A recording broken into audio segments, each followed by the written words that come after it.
I think Luo is one of the most wasteful cultures, and in this sense, I think I'll also conjoin Luyas.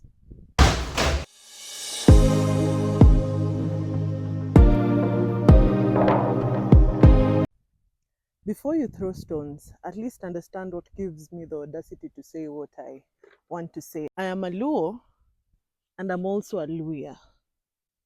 My mom is pure Luo, my dad is Luya Luo. I'm from a clan known as Abawere, but I'm told Luos call it Nawere or Nyawere. Anyways, so part of the culture that I have been exposed to, I'm not sure if it is Luo or Luya, though we identify as Luos, but I think some of it really stems from the Luya culture. And so, where I come from, the process of home ownership is pretty straightforward. And I don't think the people who came up with this culture really thought things will be the way they are today. I think they had a whole different vision. And so, if you choose to respect the culture, you might conflict with whatever is currently going on from our own culture and from other cultures we've interacted with. I'll give you an example. When a man reaches a certain age, he's supposed to build something we call Simba. Then this Simba is supposed to be theirs, I think. Him and his brothers. It's supposed to be a man house. Then once he marries, he's supposed to change that house from the normal Simba to I hear bibi nyumba ya bibi. And that would be in his father's compound for a period of time. Afterwards, he's supposed to move from his father's compound to go start his own homestead. Hii inaitwa kupiga dala or kuanzisha boma if we can, for those who don't understand what dala is. And then on, there is a house he enters his boma with, and that house needs to change now to the main house. So far, how many houses have I mentioned? Simba, nyumba ya bibi, nyumba ya kuingia nayo kwa boma, and now the main house. When this person dies, together with the wife, this house is usually left for grandchildren. A son, a male child, is not allowed to sleep in this house because they assume at this particular time they've also reached a stage they're supposed to have their own Simba. So a male child is not supposed to sleep in this house. People who are really into culture also forbid girls from sleeping in this house. You either sleep in the kitchen or you find probably a neighbor or you go now sleep at your grandmother's place. That's assuming where your father's homestead is not too far from your grandmother's. After that, when you die, this house can only be used effectively by your grandchildren, not your children. If your daughter is married in a different, say, culture or town or probably somewhere far from your home, they cannot sleep in that house with their husbands. Now they can sleep if they come alone.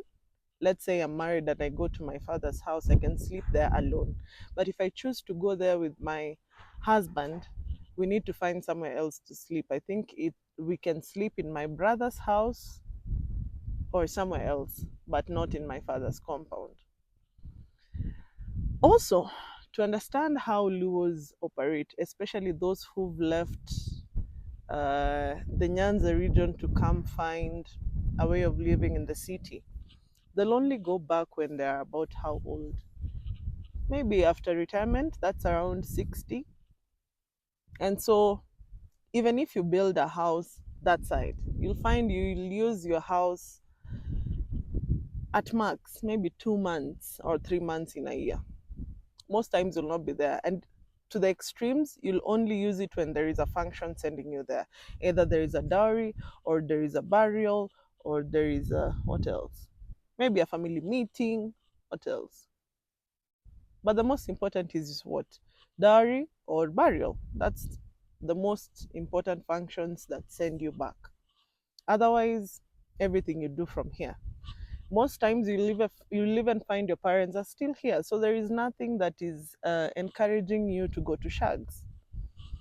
Now, if you choose to build a big house, if at all your lifestyle has forced you to be in Nairobi all your life, you've grown up in Nairobi, you've studied in Nairobi, you've started work in Nairobi, and all your life is in Nairobi, or sometimes even abroad, then whatever investment you put back at home sometimes becomes useless. If you want to respect culture and respect your education, then you struggle to fit in. You either have to ignore your culture and build a huge house, and when you die, your kids will live there, and when they die, they're your grandkids. So it becomes a one off investment, or you don't build at all. And that's why you'll find most people in the Nyanza area, they've not built really, because sometimes it does not make economical sense to them. Why do I build a house that I'll not even use?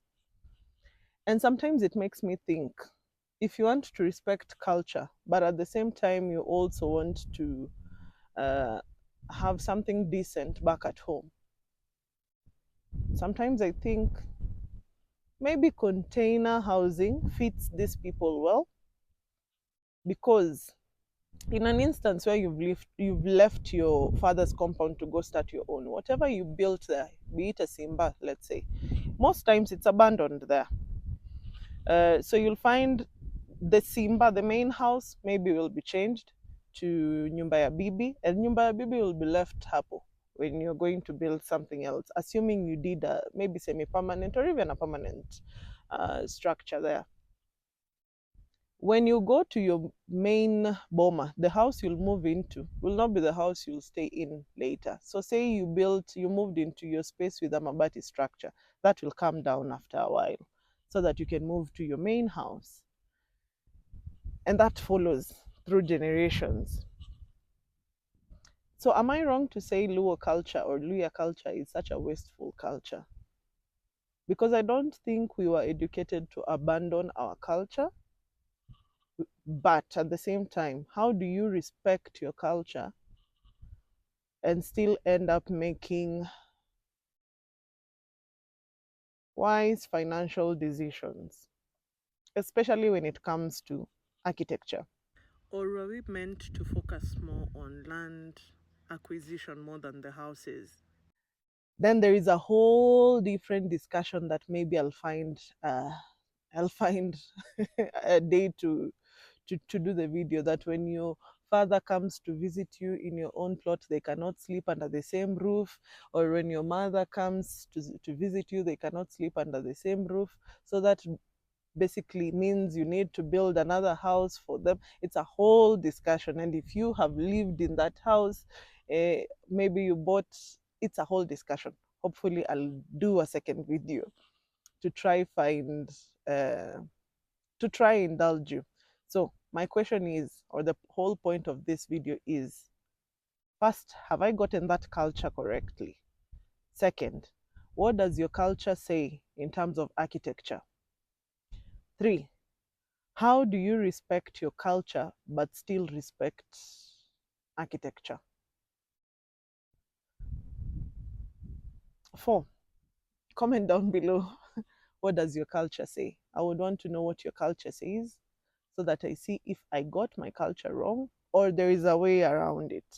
Because I wouldn't want to disrespect my culture, but at the same time, I feel it's wasteful. What does your culture say? Do you think shipping containers blend well with our culture? Or do you think now that is the solution that has come to salvage us from this situation we are in? Because you can build a small structure back in Shags and build something decent, something magnificent in town where you spend almost 80% of your life.